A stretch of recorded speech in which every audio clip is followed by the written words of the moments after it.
Asignatura Finanzas, un espacio donde conversamos sobre ahorro, crédito, inversiones e impuestos, con Cintia Vivas, Susana Escalante y Milú Rebollero. Conduce Lorena González Bosco.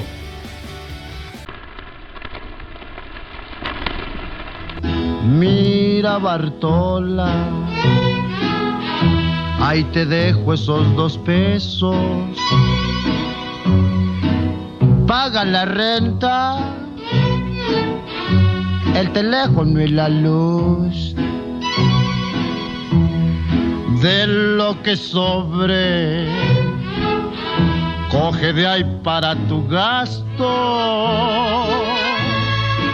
Guárdame el resto pa' comprarme mi Alipus. Bienvenidos a nuestro tercer episodio de Asignatura Finanzas, un podcast que lo único que busca es que incrementemos nuestra cultura financiera.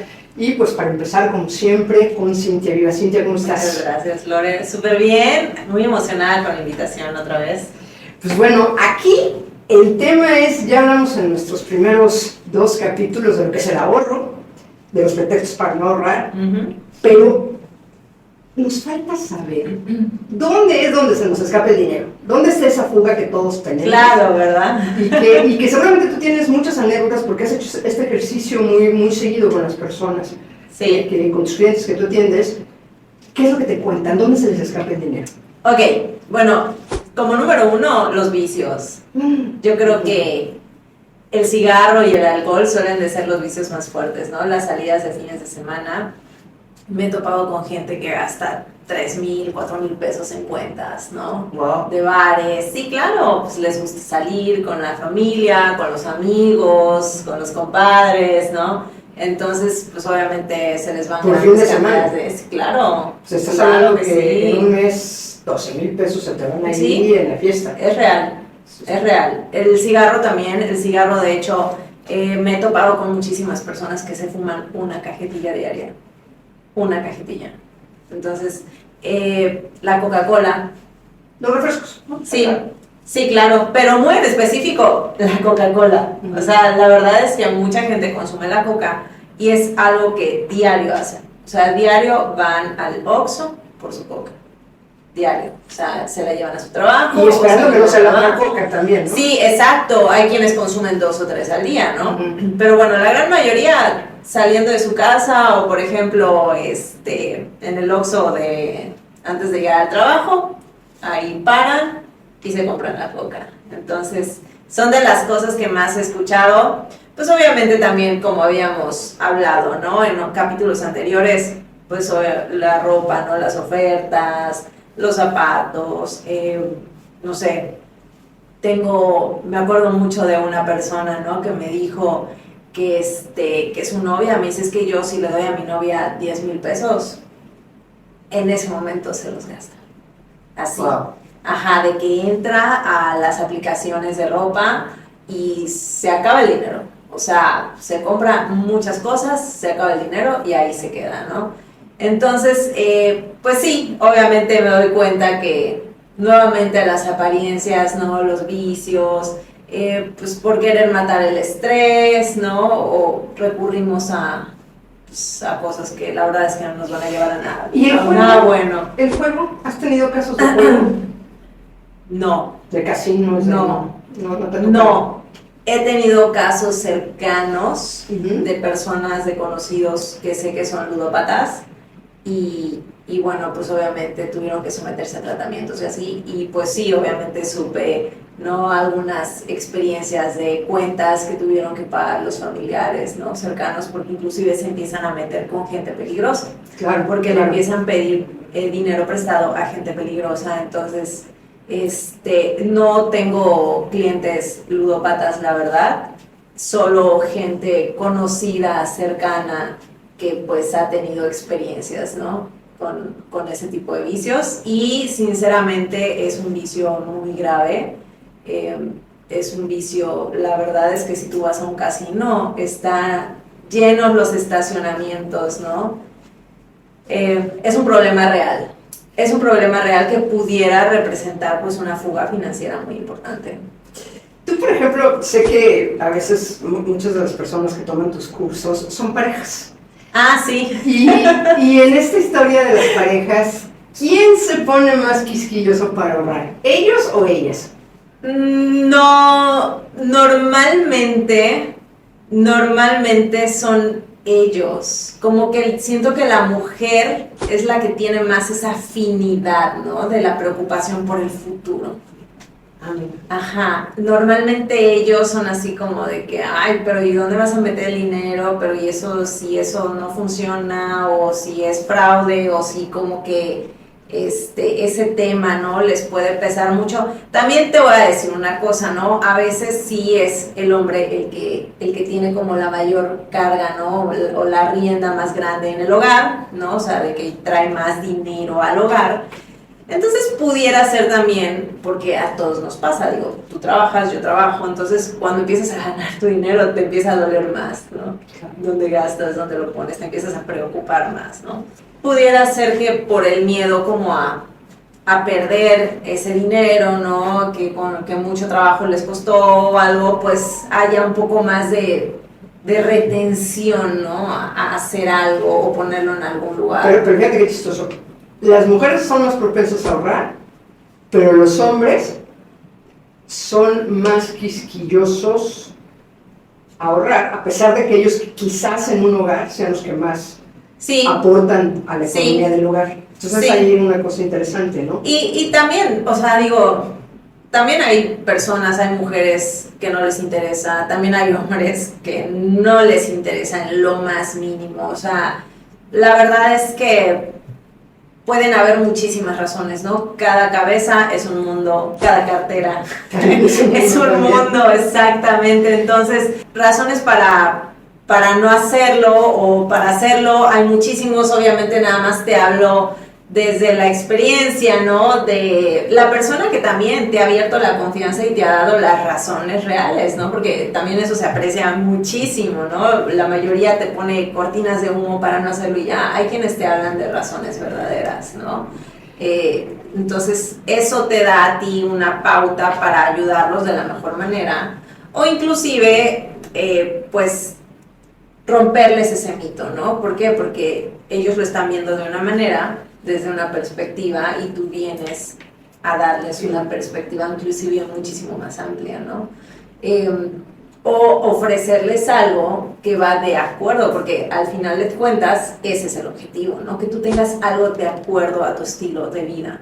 Pues sí, y no solamente, bueno, también cuestionarse el estilo de vida, ¿no? O sea, no estás claro, teniendo un estilo de vida que no puedes tener. Definitivamente, ¿no? Definitivamente. Ahí es donde, ahí te va la mayor fuga de dinero. Exactamente. Creo que son el estilo de vida que no puedes tener, porque no te alcanza para tenerlo, no porque no puedes tener, sino simplemente porque no te alcanza, y por otro lado los vicios. ¿Tú pensarías que esos serían, como conclusión, las dos fugas de dinero más importantes? Sí, definitivamente, definitivamente. Y yo creo que también hay que aprender a dejarnos guiar, ¿no? O sea, dejar de pretender que lo sabemos todo. Claro. Porque, pues, la verdad es que no. Por eso hay tantos expertos allá afuera, ¿no? Que las finanzas. Exactamente. Cindy, muchas gracias. Volvemos a ti. El dinero no da la felicidad, pero procura una sensación tan parecida que necesita un especialista muy avanzado para verificar la diferencia. Pues estamos de nueva cuenta aquí con Susana Escalante en Asignatura de Finanzas, nuestro podcast para mejorar nuestra cultura financiera, pero sobre todo para hablar del crédito y que lo adquiramos sin riesgos, o sea que haya riesgo cero. Susi, vamos a hablar de los créditos para las pymes. ¿Cuándo una pyme tiene que pedir un dinero prestadito, un crédito para mejorar su situación? ¿Y cuándo no debería de pedirlo? Desde tu punto de vista y tu experiencia, claro. Claro. Bueno, cuando el flujo de la empresa empieza a girar y el flujo del ingreso contra el egreso de los clientes, pagos de clientes y demás empieza a girar, no siempre gira de una manera orgánica y organizada. A veces los proveedores tardan un poquito más en pagarte y hay lapsos en los que las empresas o los negocios empiezan a quedarse con menos flujo de dinero. Entonces siempre es importante tener un monto de crédito. Por ejemplo, tenemos los créditos revolventes, que son una línea de crédito que se da a una empresa, en donde la empresa o la persona física con actividad empresarial tiene acceso a esa línea de crédito, pero solamente usa lo que necesite. No es un requisito que lo tome todo. Se abre una línea de crédito por cierta cantidad y si le hizo falta para pagar la nómina, bueno, lo puede tomar de allá, y si le hizo falta para pagar un proveedor, bueno, lo puede tomar de allá y luego solamente paga los intereses de lo que consumió. Y tiene el empresario constantemente una línea de crédito en la que puede estar tranquilo, no se descapitaliza y puede salir de todos sus compromisos hasta que le paguen sus proveedores. Entonces eso es un tipo de crédito. Y bueno, en el momento en que una empresa quiere hacer deducible ante Hacienda lo más que puede para efectos fiscales, bueno, una de las estrategias es que puede tomar líneas de crédito que le sirven incluso para buró de crédito especial de la empresa. Recordemos que mientras más líneas de crédito tengamos y pagadas correctamente, puntualmente, mayor reconocimiento vamos a tener de los bancos y va a ser posible que nos den líneas de crédito con mejores tasas para las empresas. Y lo mismo pasa para los hipotecarios, pero por ejemplo en las empresas no solamente existe el crédito PYME, sino también podemos tener acceso a arrendamientos. ¿Eso cómo funciona? Por ejemplo, yo he visto empresas que rentan coches, que arrendan coches, nunca los compran, sino que es como que lo rentaran todo el tiempo. Correcto. ¿Eso en qué te ayuda? Bueno, el arrendamiento pues es 100% deducible. El empresario no tiene que pagar un enganche como tal de un 20, de un 30%, no tiene que pagar un enganche, únicamente paga la mensualidad y le entregan el vehículo y está pagándolo por un tiempo determinado, 3, 4 años, y después le entregan un coche nuevo. O sea, vuelve a continuar el arrendamiento. Lo mismo puede hacer un médico, por ejemplo, con algún equipo, un equipo médico que luego dejan de ser igualmente eficientes el año 1 que el año 5. Bueno, al 5.º año el médico puede volver a arrendar un equipo totalmente nuevo y continúa deduciendo fiscalmente el 100% de su equipo, ¿no? Y ante Hacienda. Ahora, para un arrendamiento pagas una mensualidad. Correcto. Es una rentita. Es una rentita que es deducible ante y que el SAT. además creo que algo que es como muy positivo de los arrendamientos es que si de repente no te alcanza, dejas de pagar la rentita, te quitan el auto o te quitan el aparato, ¿no? Pero ya no tienes una deuda. ¿Eso es correcto? O más o menos. Sí, pero no es la idea. La idea es generar confianza con los bancos para que puedan darte mejores cantidades, ¿no? Mejores equipos. De lo que se trata es hacer alianzas en donde el empresario pueda fluir económicamente bien y que pueda ser deducible ante Hacienda porque realmente es un gasto empresarial y también pueda tener mejores condiciones. Con los créditos pymes, la ventaja es que el primer crédito tenemos una tasa determinada de acuerdo a un score, pero si llevamos una relación constante y positiva con los bancos respecto a nuestras líneas de crédito, los bancos van teniendo mayor apertura con el cliente porque ya lo conocen, porque saben su comportamiento crediticio y puede tener acceso a mejores condiciones financieras. Pues Susi, muchas gracias. Ya lo escuchamos todos. ¿Quieres tener riesgo cero en tus créditos? Hay que escuchar a Susana Escalante. Muchas gracias, Susi. Muchas gracias. Volvemos. Las trampas del dinero de Dan Ariely.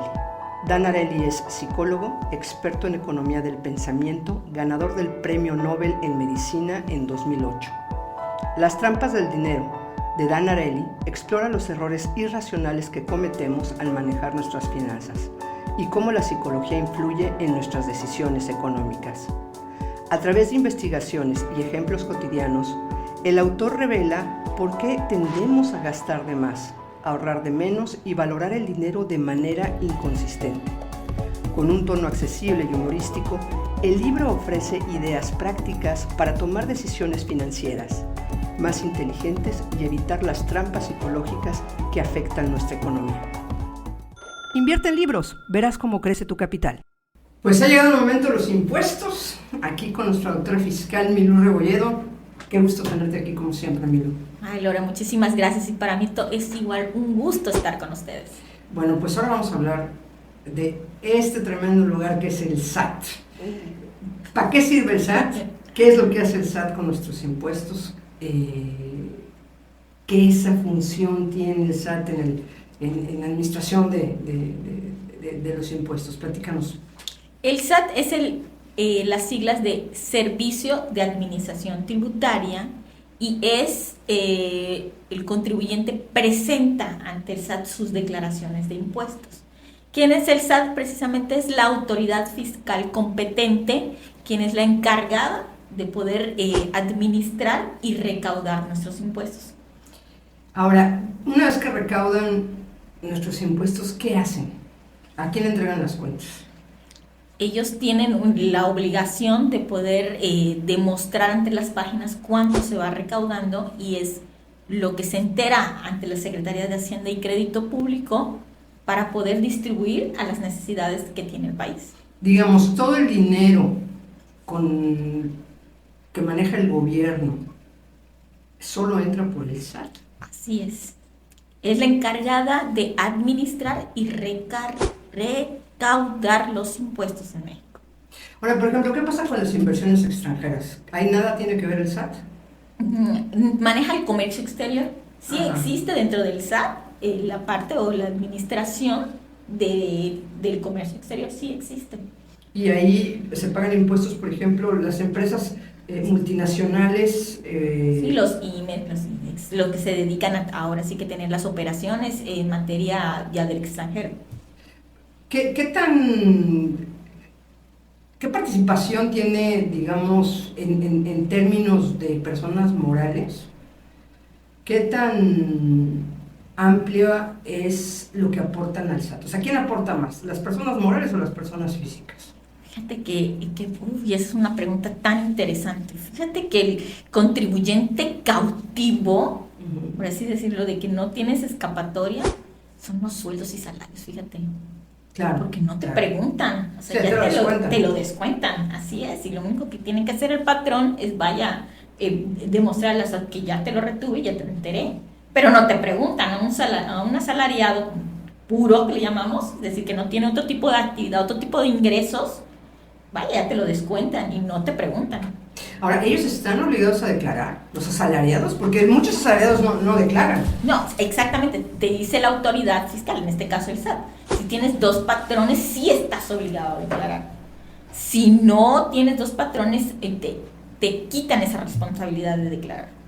Entonces tienes que tener 2 patrones para eso. Por ejemplo, hay gente que tiene su trabajo, ¿no? Y por ejemplo, tiene otro trabajo que puede ser un emprendimiento, ¿no? Que también genera impuestos, ¿no? Y entonces ahí, o sea, cuando tú eres persona física, digamos, con actividad empresarial, pero aparte eres asalariado, sí sucede. Claro, por supuesto, tienes derecho de tener diferentes tipos de ingresos, por ejemplo, un arrendamiento. Uh-huh. Es decir, yo tengo mi trabajo en una escuela, doy clases, me pagan mi sueldo, pero también rento mi casa. Ya. Entonces tengo 2 tipos de ingresos. Ahí sí la autoridad me obliga a presentar una declaración, no tanto por el asalariado. Si fuera asalariado puro, pues no declaro, pero como tengo otro tipo de ingresos que es por arrendamiento, ahí sí me obliga a declarar. Ahora, estos asalariados, no importa, por ejemplo, si los 2 salarios que se percibe el contribuyente son de puestos públicos, igual se declara. ¿O tiene que ser un privado y un público? ¿O dos privados? Cuando ya es público sí te obligan porque inclusive tienes una declaración patrimonial que enterar. Entonces sí te solicitan por cuestiones más de dar a conocer la parte de tus ingresos en unas cuestiones ya por ser un empleado de una institución pública. Ahora llega tu declaración al SAT y ¿qué pasa? ¿Cuál es el proceso? O sea, llega la declaración al SAT y el SAT ¿qué hace con tu declaración? Ella es la que está facultada como una autoridad fiscal para poder revisarte de ser necesario y de solicitarte la información, porque acuérdate que una declaración es una autodeterminación, es decir, yo le digo al SAT, en este caso la autoridad fiscal, cuánto tuve de ingresos y cuánto tuve de egresos, y con ello poder demostrar cuánto voy a pagar, cuánto lo que a mí me compete contribuir. Pero al ser una autodeterminación, yo lo declaro. Nadie me dice tienes que declarar. Esa es la diferencia. Pero sí te obliga. O sea, el SAT, te obliga a declarar. Cuando no cumples. Ah, sí, por supuesto. Te obliga a declarar, más no los datos. Eso es una autodeterminación. Tú le informas al SAT cuánto estás obteniendo de ingresos y cuánto estás obteniendo de egresos. ¿Dónde te cacha el SAT cuando no lo estás haciendo bien? Sí, por supuesto, ahorita como los medios electrónicos están ahora sí que es la modalidad del día a día, al día siguiente de que no declaras ya te están solicitando vía buzón tributario. Pero a lo que vamos es, por ejemplo, puedes o no declarar todo. Sí, ya. O sea, sí sucede, ¿no? Sí, o sea, que puedes o no declarar todo.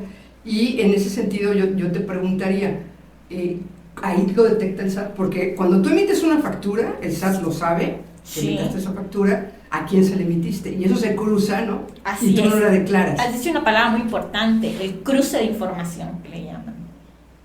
Tú declaras conforme a tus facturas y el que recibe también. Entonces, el robot del SAT hace un cruce de información, como bien dices, y es donde debe de estar todo a la par, ¿no? Es un círculo. El SAT, al ver que se rompe esa cadena, ese círculo, ya es cuando te empieza a solicitar la información y documentación pertinente para demostrar el por qué estás dejando de declarar ciertos importes. ¿Ahí te multan? Sí, existen multas, pero tienes que ser detectado ya por el SAT. Es decir, tú puedes declarar de manera extemporánea, ¿no? Y pues ahí queda el no, que no te multen. Pero si ya te detecta el SAT, ahí sí ya estás hecho un acreedor de una imposición de una multa. Pues bueno, el SAT es pues, muy vigilante, ¿no? Y yo creo que es como, si no hubiera tanta tecnología ahorita, más difícil, ¿no? Es un trabajo muy complicado el que hace el SAT. ¿Sabes qué pasa? Que ya está la inteligencia artificial, entonces, pues ahora sí que está en tiempo real. ¿Y la están utilizando en el SAT? Por supuesto que sí. O sea, que ya nadie se le escapa al SAT. No. Nadie de los que declaran, ¿no? O sea, Así porque es. pues todavía hay mucha gente cautiva que no, bueno, no más bien cautiva, sino más bien que está pues En fuera la informalidad. en la informalidad y que pues de todas maneras opera la economía del país, ¿no? Sí, en gran medida todavía. ¿No? Entonces, pues bueno, pues vamos a seguir hablando de estos temas con la doctora Finanzas aquí en su podcast Asignatura Finanzas. No dejen de vernos y escucharnos. Nos vemos en la próxima. Hasta la próxima. Asignatura Finanzas es una producción de CERCOF, especialistas en servicios contables, fiscales y financieros. SOC, líderes en asesoría financiera. Cintia Vivas, asesora financiera. Hub Marquetero y Vive Mérida, periodismo ciudadano.